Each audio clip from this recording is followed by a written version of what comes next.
And hey guys, again, Anime Fanatic 71. Welcome back to Crazy Taxi Part 8?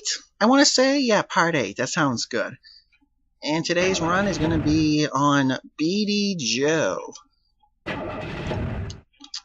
Now, guess which dumbass forgot to hit the capture button when they were recording this Let's Play? Yeah, that's right. Yeah, we can have some Me. Hey, it's time to make some This dumbass right here. Ready? Here we go. Taxi.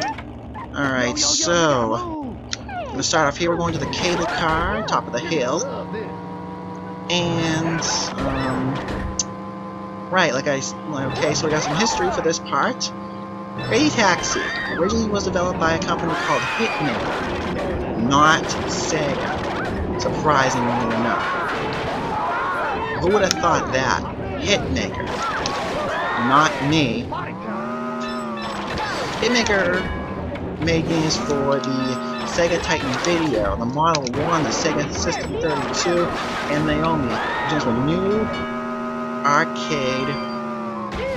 Hang on one second. I just want to look up what Naomi look up what the meaning of Naomi is, and I don't have my fact sheet out right now.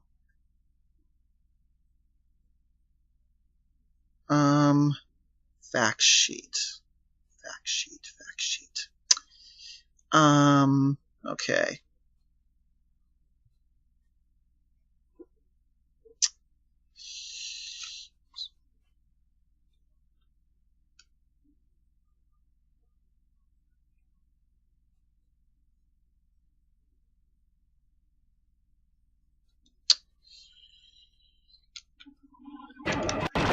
Yeah, they actually had 4 times the sound RAM on the Naomi release. Surprisingly enough.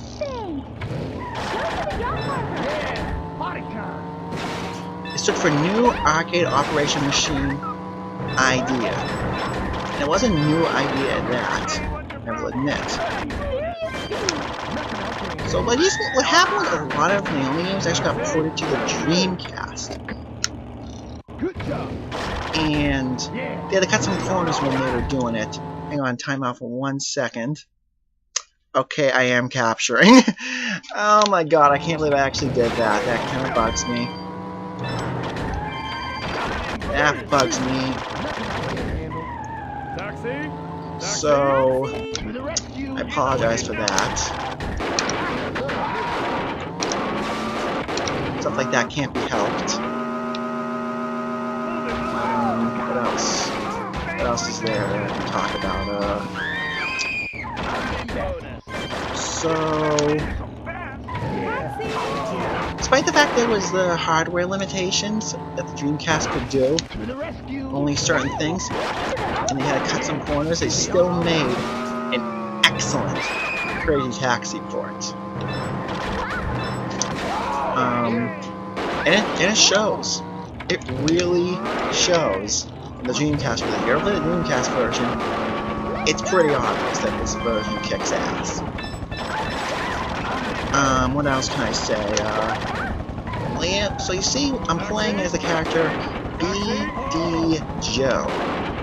BD Joe is a really fast-moving, fast-paced character. Sadly, his handling is shit. So that will make for some difficulty while I'm playing with him. Alright. Drop you off at the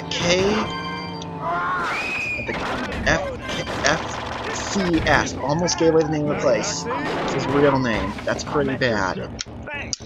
Alright, so his BD Joe's license plate. BD Joe, the character's license plate, says Hop to Go 260. Always ready to go crazy! And it proves, because he lives in a crazy taxi.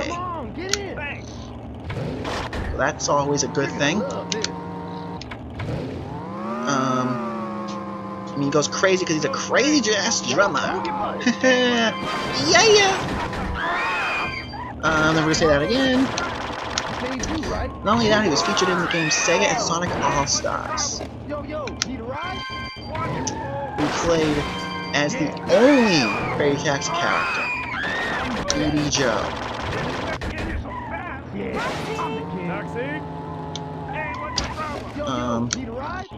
He dresses very hippie-ish, as you can tell.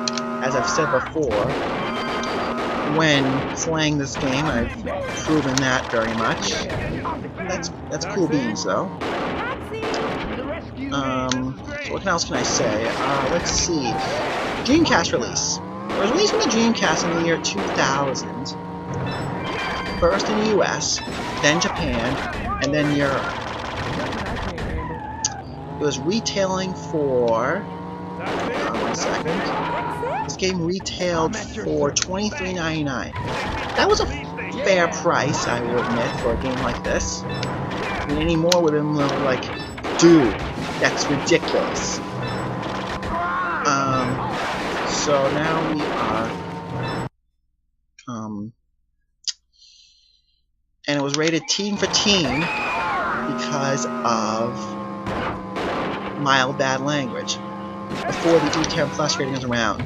Obviously they used a teen rating. So that was worth noting. And they got very favorable reviews. They received a 9.6 out of 10. It's very good, especially for an arcade game. This was actually one of the few games that Sega released, as well as the Sonic series, that were on the Sega's All-Star Collection. So much so that we released on the Xbox, along with Space Channel 5 Part 2 and Sonic Adventure DX.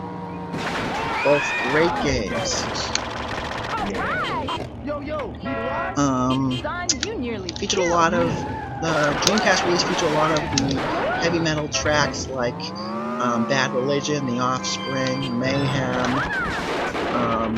Methods of Mayhem, all those really cool groups. I'm a metal fan myself, so of course,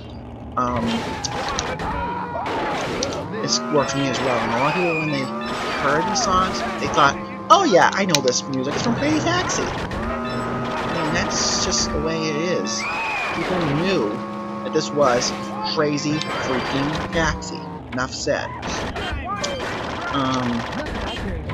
Now, the only bad thing about this version was the controls. The controls were kind of annoying at best. For the Dreamcast version, the Dreamcast controller the way it was designed. Not as bad as the N64 controller, mind you. That one was the worst that I've ever seen, in my opinion. So, heading to the Osmus Hotel right now. What else can I say that I've already said yet? Let's see. The city that the game took place in is actually supposed to be similar to that of San Francisco, believe it or not. Although, it's kind of obvious. Just look at the way that they look. Okay, just 1 second, I'll be right. And we are back with more Crazy Taxi.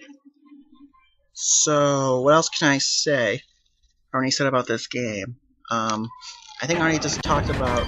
Let me just go briefly over if you guys don't remember. The game came out in 1999 on the Naomi hardware. Just reiterate what I said before. I messed up. 1999 Naomi hardware. What else? Developed by Hitmaker, which I guess was a subsidiary of Sega. And the Naomi hardware actually had double the memory, 4 times the sound length. So what that meant was the Dreamcast version that cut a few corners, like I said. And this was something that they didn't want to do, but they still put out a really badass port of Crazy Taxi. That being said, BD Joe, let's talk about him a little bit. BD Joe's license plate is We'll be on our way. too hot to go, which means always go crazy, basically. And BD Joe has the fastest cab in the game, but the worst, all-time worst handle, which is too bad, in my opinion. Come on, get in. What else? Yeah. We'll be on Yes, our way. in Sonic Sega Sonic All-Star, the game we started, as I already mentioned before, if I have, Shut up, move your butt. why not listen to it again? Maybe you forgot. I don't know. All right. And it's fitting for him, and he dressed very laid back, as I may have already said before. What else can I say?